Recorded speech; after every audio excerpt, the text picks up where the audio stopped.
datang di TPS, tempat podcast seru dari KPU Kota Sorong. Sebuah ruang dialog yang menghadirkan informasi, edukasi, dan cerita di balik penyelenggaraan demokrasi, khususnya mengenai bagaimana pemilu dapat berjalan secara jujur, adil, transparan, dan berintegritas di Kota Sorong. Bersama saya Lisa dan saya Vivi. Pada kesempatan kali ini kita akan membahas tema yang sangat penting, yaitu peran strategis Divisi Hukum dan Pengawasan dalam suksesnya penyelenggaraan pemilu. Nah, teman-teman, di balik setiap pemilu itu terdapat usaha yang penting yang memastikan seluruh proses berjalan sesuai dengan aturan dan memiliki kepastian hukum. Oleh karena itu, penting adanya Divisi Hukum dan Pengawasan. Nah, yang memiliki peran strategis dalam memberikan pendampingan hukum, melakukan pengawasan internal, serta memastikan setiap kebijakan dan tindakan penyelenggara sesuai dengan ketentuan perundang-undangan. Untuk membahas lebih jauh mengenai peran, tantangan, dan pengalaman dalam mengawal pemilu 2024, telah hadir bersama kami narasumber yang tentunya memiliki pengalaman langsung dalam menjalankan tugas tersebut. Selamat datang Bapak Indra Permana Saragi selaku Ketua Divisi Hukum dan Pengawasan KPU Kota Sorong. Apa kabar Bapak? Baik, alhamdulillah. Terima kasih telah berkenan hadir dalam podcast kami. Sama-sama. Sebelum kita masuk ke pembahasan utama, mungkin Bapak dapat memperkenalkan diri terlebih dahulu kepada teman pemilih yang sedang menonton podcast ini. Ya. Saya Indra Permana Saragi. Saya masuk KPU itu pada tahun 2023 dan saya diamanahkan untuk menjabat sebagai anggota KPU Kota Sorong membidangi Divisi Hukum dan Pengawasan. Sampai hari ini saya sudah mengabdi di KPU selama kurang lebih 3 tahun dan melewati tahapan pelaksanaan pemilu dan pemilu kada. Mungkin demikian, terima kasih. Ya, Pak. Sebelum kita membahas lebih jauh Pak mengenai peran Divisi Hukum dan Pengawasan, tentu akan lebih baik apabila teman-teman pemilih mengenal terlebih dahulu mengenai divisi ini. Nah, Pak, boleh jelaskan kepada teman-teman pemilih sebenarnya apa sih tugas dan fungsi Divisi Hukum dan Pengawasan KPU? Kita di KPU ini kan dibagi, ada 5 anggota KPU, 1 membidangi ketua, dan kita ini dibagi. Salah satunya adalah Divisi Hukum. Secara yuridis itu bahwa Divisi Hukum ini di dalam PKPU nomor 8 tahun 2019 itu kita diberikan fungsi dan tugas. Ada 6 tugas yang diberikan oleh PKPU dan 6 tugas itu salah satunya adalah penyusunan produk hukum. Terus kedua itu juga terkait dengan dokumentasi hukum, advokasi hukum, dan juga penyelesaian hukum, dan juga penyelesaian hukum secara internal dalam badan-badan ad hoc, contohnya PPK, atau PPD, PPS, dan KPPS. Nah, itulah tugas-tugas yang secara yuridis diatur dalam PKPU. Oke. Menurut Bapak, mengapa keberadaan Divisi Hukum dan Pengawasan sangat penting dalam penyelenggaraan pemilu? Kalau terkait dengan pentingnya Divisi Hukum dan Pengawasan ini, sebagaimana tadi saya sudah sampaikan, apa tugas Divisi Hukum? Pentingnya itu kenapa? Karena dari tugas itu kita akan punya peran dalam pelaksanaan pemilu atau pemilu kada itu kita menjadi garda terdepan dalam hal-hal yang mana ketika kita melakukan identifikasi, terus kita melakukan yang namanya daftar persoalan-persoalan yang memang nanti akan terjadi dan kita akan mengantisipasi itu dari awal. Jadi pentingnya Divisi Hukum salah satunya adalah kita sudah mampu untuk bagaimana bisa menganalisa potensi-potensi yang nanti akan timbul persoalan-persoalan hukum di kemudian. Oh iya Pak. Nah Pak, berbicara mengenai penyelenggaraan pemilu yang lalu tahun 2024 kemarin, itu apa peran utama dari Divisi Hukum dan Pengawasan? Pemilu ini 2024 dan pilkada itu kami divisi hukum dalam hal bagaimana punya peran dalam pelaksanaan pemilu itu kami itu sering berada pada divisi-divisi yang ada di KPU. Contohnya divisi teknis, data, terus KUL. Keberadaan kita di situ untuk bagaimana bisa sama-sama melihat dan mengkaji ketika ada potensi-potensi yang nanti akan timbul persoalan.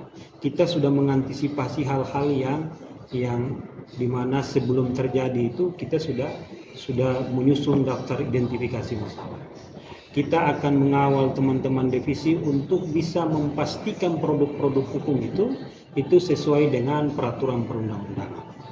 Disitulah keberadaan kita dalam pelaksanaan pemilu kemarin itu setiap produk hukum yang keluar itu kita sudah duduk bersama, kita sudah kaji bersama, kita sudah melihat sejauh mana keputusan ini. Karena apa? Karena keputusan produk hukum ini menjadi salah satu objek sengketa di kemudian hari. Sehingga keberadaan kami sebagai divisi hukum dalam pelaksanaan pemilu dan pilkada kemarin itu, kami melaksanakan peran-peran kami dari sisi pengawasan, dari sisi penyusunan produk, dari sisi pelaksanaan pelaporan-pelaporan kepada kami terkait dengan dugaan-dugaan yang dimana teman-teman PPK, teman-teman PPS, teman-teman KPPS itu ada melakukan kode etik, pelanggaran kode etik. Jadi ada berapa laporan yang kami terima terkait dengan persoalan pemilu kemarin. Ini saya cerita bahwa ada teman-teman oknum-oknum yang PPK, PPD, KPPS. Pada saat itu mereka ada keterlibatan. Laporan-laporan itu karena kami diberikan kewenangan secara peraturan, maka kami melakukan tindak lanjut daripada laporan-laporan itu. Sehingga tugas kami adalah bagaimana supaya memastikan bahwa pelaksanaan pemilu ini berjalan sesuai dengan peraturan perundang-undangan atau regulasi yang diatur dalam hukum di Indonesia. Oke. Jadi bisa dikatakan bahwa divisi hukum ini sebagai tameng ya, begitu ya Pak ya? Ya, salah satu tantangan penyelenggaraan pemilu adalah memastikan seluruh proses berjalan sesuai aturan yang berlaku. Bagaimana Divisi Hukum dan Pengawasan memastikan seluruh tahapan pemilu berjalan sesuai dengan peraturan perundang-undangan? Tadi mungkin saya sudah jelaskan bagaimana kita harus memastikan bahwa pelaksanaan pemilu itu harus sesuai dengan peraturan perundang-undangan. Ya, jadi kita punya pelaksanaan pemilu kemarin dan pilkada itu kan turunan daripada peraturan perundang-undangan. Contohnya bahwa turunan daripada undang-undang itu ada kami punya PKPU. Pelaksanaan teknis ini ketika ada aturan-aturan yang baru yang hadir, kami diskusikan bersama terkait dengan bagaimana tahapan ini, apakah sesuai atau tidak. Dan kita diskusikan itu sama-sama bahwa kita harus berjalan sesuai dengan aturan yang ada. Jadi ketika tahapan-tahapan kemarin itu kita laksanakan, itu kita sudah bisa pastikan bahwa harus sesuai dengan peraturan perundang-undangan yang berlaku. Dari tahapan penetapan daftar pemilih sampai penetapan calon DPR RI itu kita sudah bisa pastikan bahwa harus sesuai dengan peraturan perundang-undangan. Jadi Pak, selain harus memastikan sesuai dengan peraturan perundang-undangan, kan pastinya divisi hukum ini juga melakukan pengawasan. Terus dia juga berperan dalam aspek regulasi dan kebijakan kelembagaan itu sendiri. Nah, sejauh mana divisi ini terlibat dalam penyusunan maupun pelaksanaan keputusan atau kebijakan yang diterbitkan oleh KPU selama tahapan pemilu? Jadi tadi mungkin saya sudah sedikit menjelaskan bahwa keputusan itu menjadi produk sengketa, sehingga keputusan itu kami sebagai divisi hukum memastikan bahwa keputusan itu dari susunan naskah keputusan, dari konsideran keputusan itu kita sudah susun sesuai dengan naskah-naskah yang sudah diatur dalam KPU dan sudah sesuai dengan petunjuk dari KPU. Jadi ketika pelaksanaan pemilu kemarin itu kita divisi hukum ini selalu melekat pada divisi-divisi yang lain. Nah, melekat itu tujuannya adalah apa? Untuk bisa memastikan bahwa semua keputusan itu dari keputusan sampai pada lampiran itu harus sesuai. Nah, jadi kita divisi hukum ini pada pelaksanaan pemilu kemarin dan pilkada itu setiap produk hukum yang keluar dari teman-teman divisi itu dia harus melalui divisi hukum untuk kita melakukan pengecekan, sekaligus kita akan melakukan pemeriksaan terhadap seluruh tata urutan daripada SK sampai pada konsideran-konsideran yang ada dalam SK dan lampiran-lampiran. Selesai itu kami akan serahkan kepada teman-teman divisi-divisi yang lain untuk dilakukan publikasi SK itu. Nah, jadi kami divisi hukum dalam pelaksanaan pemilu dan pemilu kada kemarin itu kami sering, karena teman-teman yang ada di staf teman-teman hukum, jadi kami sering mengkaji ketika putusan-putusan itu mau keluar, kami akan lihat dulu dan semua sudah selesai baru kami serahkan. Oke, di KPU sendiri ini ada yang namanya badan ad hoc. Apakah divisi hukum dan pengawasan juga melakukan pembinaan kepada badan ad hoc seperti PPK, PPS, dan KPPS? Kalau iya, seperti apa bentuk pembinaannya? Kalau mungkin teman-teman pemilih mengetahui bahwa PPK, PPS, KPPS ini kan direkrut itu sebagaimana tahapan yang sudah ada dalam PKPU, bahwa kita melakukan perekrutmen teman-teman PPD, PPS itu nanti ketika pelaksanaan pemilu nanti. Nah, ketika teman-teman PPD dan PPS dan KPPS ini ketika menjadi bagian daripada KPU, bagaimana diatur dalam Undang-Undang Nomor 7 bahwa mereka adalah bagian daripada itu, kami dari divisi hukum itu kita sering melakukan pertemuan dengan teman-teman KPPS, teman-teman PPD, teman-teman PPS, dan juga kita biasanya diminta untuk mengisi materi dalam rakor yang dilaksanakan oleh teman-teman divisi yang lain. Contohnya teman-teman divisi teknis melaksanakan rapat koordinasi, teman-teman divisi data, teman-teman divisi sosialisasi pendidikan pemilih, dan Parmas. Itu kita juga diminta mengambil bagian untuk menyampaikan materi. Nah, menyampaikan materi ini sebagai bentuk untuk bagaimana kita melakukan pembinaan. Pembinaan dengan teman-teman, menyampaikan materi-materi terkait dengan bagaimana risiko-risiko dan sekaligus tugas dan fungsi teman-teman KPPS. Kita juga divisi hukum juga melaksanakan rakor-rakor dengan teman-teman PPD, teman-teman PPS, dengan teman KPPS. Tujuannya apa? Untuk kita menjaga pemilu ini, pemilu 2024 kemarin, 2020 dan nanti akan dilaksanakan lagi pemilu tahun 2029, 2030. Itu kita harus menjaga integritas kita sebagai seorang penyelenggara. Nah, jadi peran kita kemarin dalam pelaksanaan pemilu 2024 pilkada itu kita sering memberikan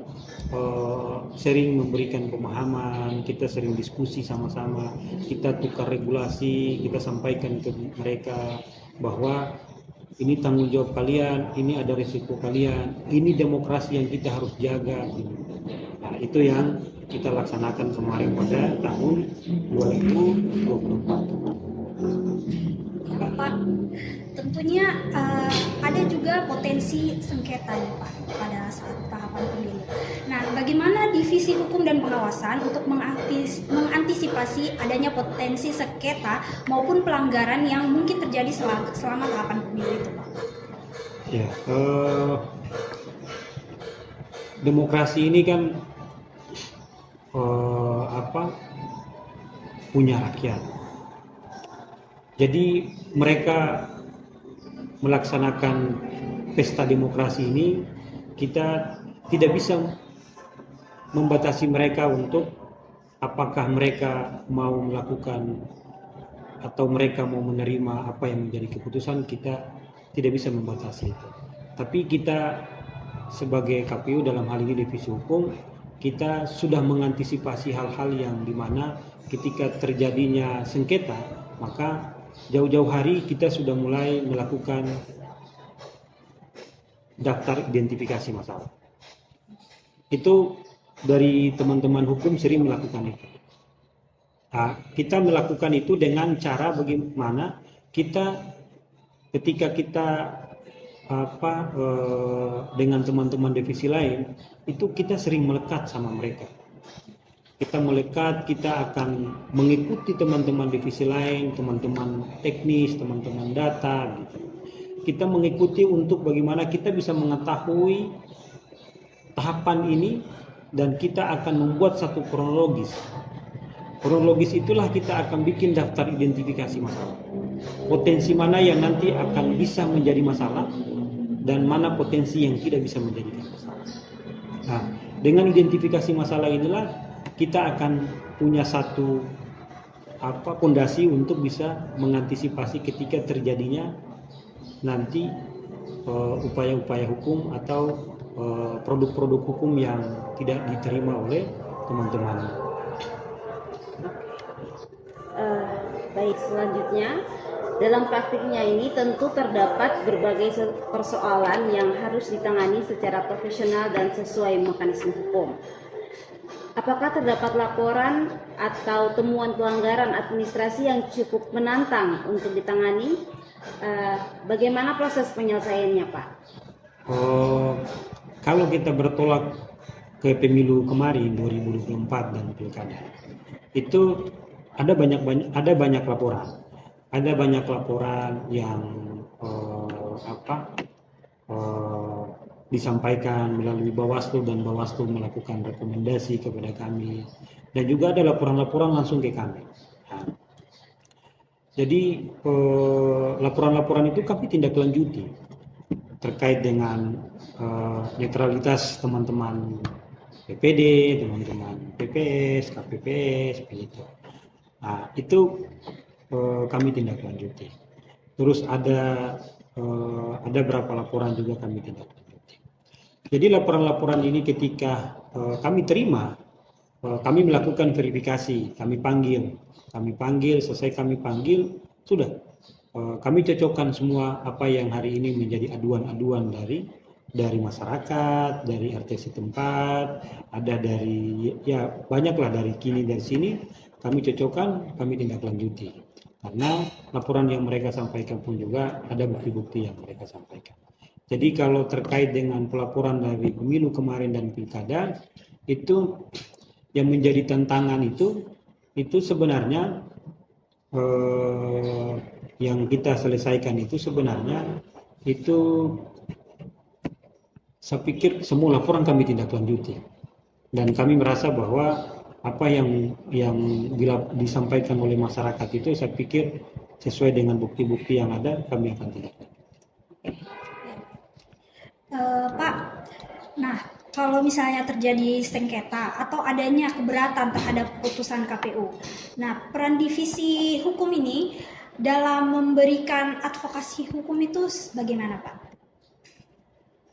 Jadi kalau ada sengketa itu pertama kami diminta untuk sebagai penjun tombak lah begitu, karena peran kami sebagai divisi hukum salah satunya adalah bagaimana menyelesaikan sengketa. Ada sengketa proses, ada sengketa hasil. Pemilu kemarin itu kita diperhadapkan dengan sengketa hasil sampai di Mahkamah Konstitusi waktu itu. Jadi peran kami pada pelaksanaan pemilu itu, kami sudah menyusun semua produk hukum dengan baik, kami sudah menyusun dokumentasi hukum dengan baik.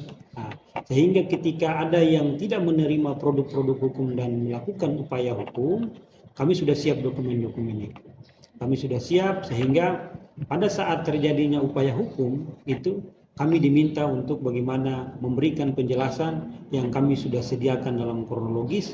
Kami diminta untuk bagaimana supaya bisa memberikan bukti. Kami sudah siapkan dokumentasi hukum dan hal-hal yang mereka minta kami sudah siapkan pada saat itu. Sehingga jauh-jauh hari kami sebagai divisi hukum itu ketika pelaksanaan pemilu itu kami diberikan ruang untuk setiap ada dugaan, setiap ada potensi, itu kami sudah diberikan bekal oleh KPURI untuk bagaimana supaya kita sudah membuat daftar identifikasi masalah. Nah, daftar identifikasi masalah itu penting kenapa? Karena untuk sebagai bahan kami bisa melakukan analisa potensi masalah yang nanti akan timbul dan tidak akan timbul ke depan nanti. Oke, baik Pak. Selanjutnya nih, bagaimana koordinasi divisi hukum dan pengawasan dengan Bawaslu, DKPP maupun lembaga terkait lainnya dalam menyelesaikan persoalan hukum pada kepemiluan tahun kemarin? Terkait pemilu dan pilkada kemarin, itu kami cukup intens untuk melakukan koordinasi, menjaga hubungan dengan baik teman-teman Bawaslu. Nah, jadi kami sering komunikasi, kami sering bertemu. Gitu. Nah, sebenarnya kita coba untuk supaya koordinasi dengan teman-teman Bawaslu ini agar kita bisa sama-sama melihat bahwa ketika terjadi persoalan kita coba melihat sesuai dengan peraturan yang berlaku. Jadi kalau untuk hubungan dengan teman-teman kemarin, kami cukup signifikan untuk melakukan hubungan koordinasi, hubungan silaturahmi dengan teman-teman kemarin. Sebelum kita mengakhiri perbincangan kita hari ini, tentu ada pesan penting mungkin yang Bapak ingin sampaikan kepada teman-teman pemilih di rumah terkait pentingnya memahami aturan serta menjaga integritas demokrasi. Silakan Pak. Demokrasi ini punya rakyat. Sebagaimana diatur dalam Undang-Undang Dasar 1945 bahwa kedaulatan tertinggi itu berada di tangan rakyat. Sehingga dalam pesta demokrasi ini, dalam momentum 5 tahun pemilu dan pemilu kada itu punya peran penting sebagai pemilih, sebagai rakyat untuk bisa mengambil bagian dalam pesta demokrasi. Kenapa? Karena rakyatlah yang menentukan arah bangsa, menentukan pimpinan 5 tahun ke depan. Sebagai penyelenggara, kami akan menjaga suara rakyat, menjaga integritas kami sebagai penyelenggara, dan juga mengharapkan partisipasi pemilih, partisipasi Bapak Ibu sebagai warga masyarakat untuk bisa memantau, bisa mengawasi pelaksanaan pemilu dan pilkada ke depan berjalan sesuai dengan regulasi atau peraturan perundangan-undangan yang berlaku. Teman pemilih, tidak terasa kita sudah sampai di penghujung perbincangan kita hari ini. Dari diskusi yang telah kita ikuti bersama, kita dapat memahami bahwa keberhasilan penyelenggaraan pemilu bukan hanya ditentukan oleh proses pemungutan suara saja, tetapi juga oleh bagaimana seluruh tahapan dikawal dengan aturan, pengawasan, dan komitmen terhadap integritas demokrasi. Divisi Hukum dan Pengawasan memiliki peran yang sangat penting dalam memastikan setiap langkah penyelenggaraan pemilu berjalan sesuai koridor hukum, mencegah terjadinya pelanggaran, serta memberikan solusi ketika muncul persoalan dalam proses penyelenggaraan. Kami mengucapkan terima kasih kepada Bapak Indra Permana Saragi atas waktu dan pengalaman serta berbagai penjelasan yang telah diberikan pada kita semua. Semoga pada pembahasan kali ini kita dapat memberikan pemahaman yang lebih luas kepada teman-teman pemilih di rumah mengenai pentingnya peran penyelenggaraan pemilu serta mengajak kita bersama-sama menjaga demokrasi yang berkualitas. Saya Vivi dan rekan saya Lisa. Kami pamit undur diri. Terima kasih telah mengikuti podcast KPU Kota Sorong. Sampai bertemu di episode berikutnya dengan tema-tema yang lebih menarik. Sampai jumpa. Salam KPU melayani.